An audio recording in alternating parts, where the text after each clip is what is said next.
mga salita na magkapareha, kahulugan nila pareho talaga. Gaya ng mabait o mabuting paslik, tanawing marikit o kaakit-akit.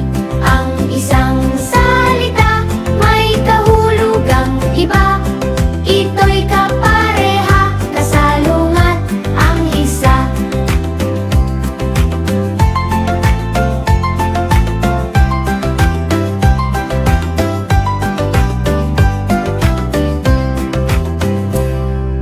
Ang magkasalungat ay magkabaliktad. Si Bertong masipag, kuminsan ay tamad. Ang pulubi dukha, mayaman ay mapera. Maamo ang tupa, mabangis ang kobra. May mga salita